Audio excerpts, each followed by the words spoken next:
저출산으로 인한 학령 인구 감소가 심각한 사회 문제로 대두되고 있습니다.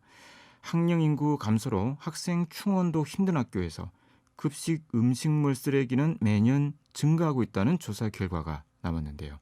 대구 안전생활실천시민연합의 김중진 공동대표님 연결해서 관련 내용 살펴보는 시간 갖겠습니다. 김중진 대표님 안녕하십니까?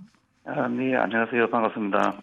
먼저 대구 관내 학교 급식 음식물 쓰레기 발생량을 조사를 하셨는데요. 조사 경위와 어떤 결과가 나왔는지 전해주시겠습니까? 네, 학교 급식 시 음식물 쓰레기 처리량과 잔반 처리 비용이 해마다 증가되고 있지만은 음식물 쓰레기 처리량을 줄이기 위한 감량 활동에 대한 실태 조사를 한 것입니다. 먼저 최근 3년간 음식물 쓰레기 발생량을 조사해 본 결과 초등학교 231개 교, 중등 102개 교와 고등 90개 교, 그리고 특수 8개 고 등 총 431개 교에 대해서 최근 3년간 조사를 했는데 전체적으로 보면은 2000년도에 514만 1973kg고 21년도에는 936만 816kg, 그리고 22년도에는 930만 kg 정도 발생했는데 학교당 평균 보면은 약 한 2만 600kg 정도로 매우 많은 양의 음식 쓰레기가 배출되고 있어서 네. 예산 낭비는 물론 환경 오염 요인으로 크게 조사되었습니다.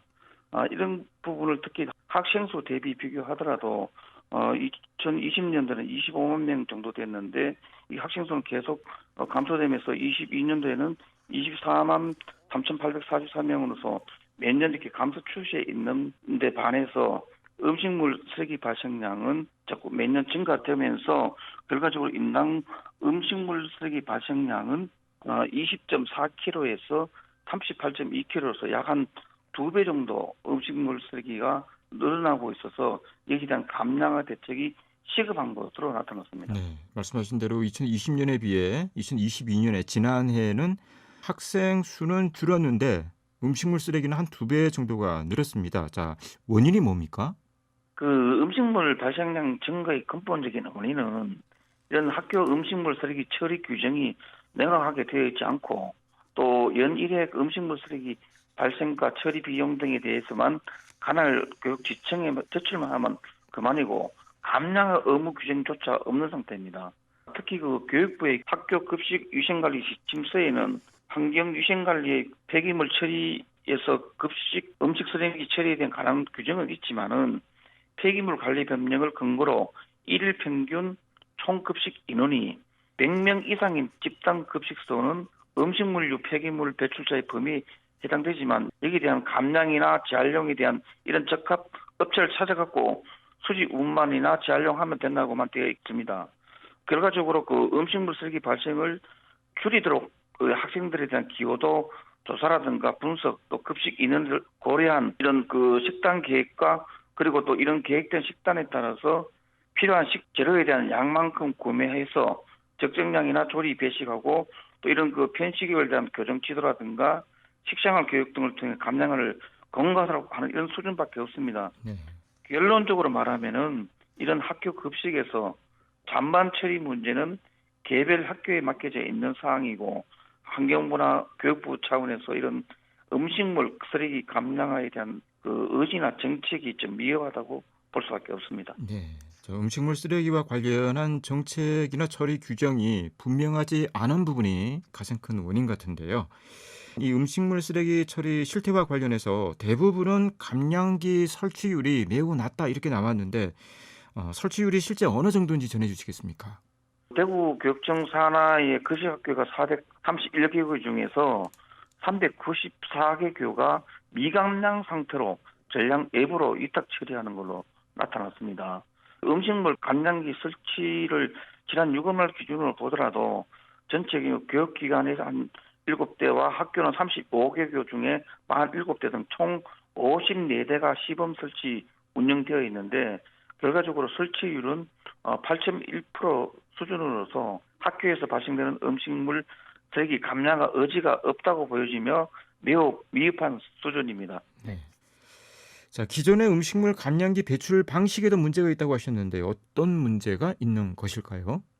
네, 음식물 감량기 설치는 감량 방식에 따라서 감량률이나 또 부산물 발생량 그리고 부산물 처리 주기라든가 또 이런 부산물에 대한 자원화에 대한 적합성 그리고 또 2차 오염 발생 여부 등 종합적으로 확인 조사한 후에 이런 적합한 제품을 선정해서 설치해야 되는데 그러나 시범 설치 운영 중인 음식물 쓰레기 감량기가 설치된 제품 현황을 확인해 본 결과 악취 발생과 고염도로 인해서 퇴비로 재활용이 부적합한 방식과 또 하수구 배출 방식으로 인해서 감량기 중 약 한 76%가 폐기물 관리법 취지에 맞지 않는 이런 시설이 설치 이용되고 있어서 예. 결과적으로 하수 강고의 막힘이라든가 악취 유발 등의 문제가 있는 걸로 나왔습니다.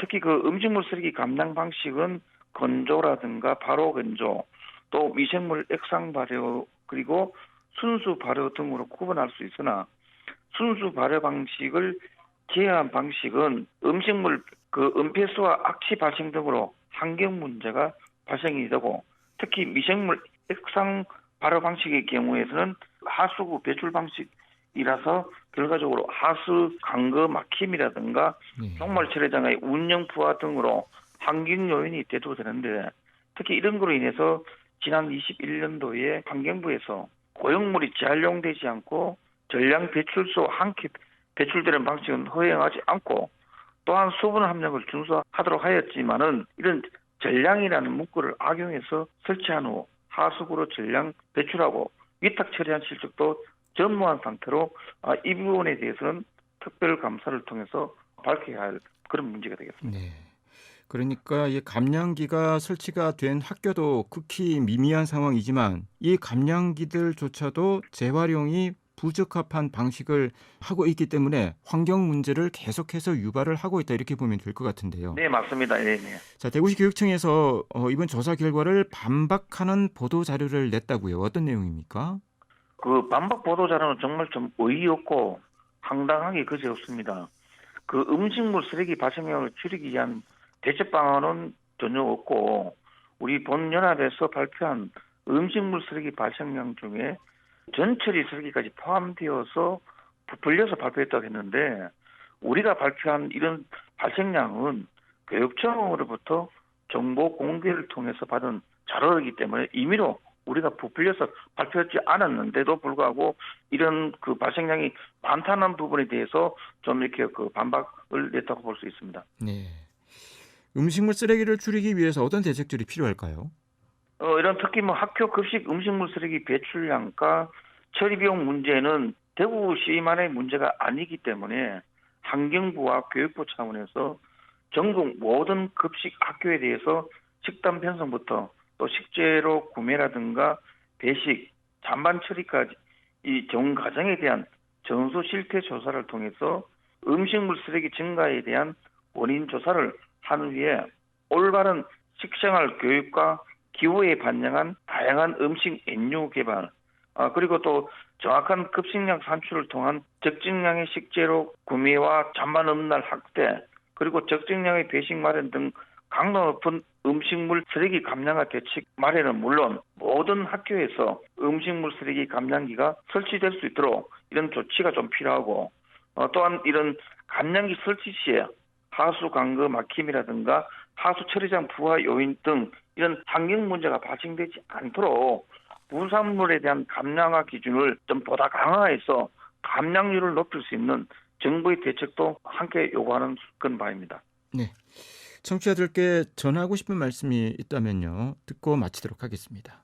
네, 그 음식물 쓰레기는 이런 학교뿐만 아니고 공공기관이나 대기업, 요식업소 등 많은 심각한 문제이기 때문에 이런 대책 마련을 하기 위해서는 부산물의 퇴비화라든가 사료화를 통해서 환경 오염에 대한 이런 대책 방안도 함께 좀 마련해 주셨으면 하는 그런 의견입니다. 네, 말씀 여기까지 듣도록 하겠습니다. 고맙습니다. 대구 안전생활 실천시민연합의 김중진 공동대표였습니다.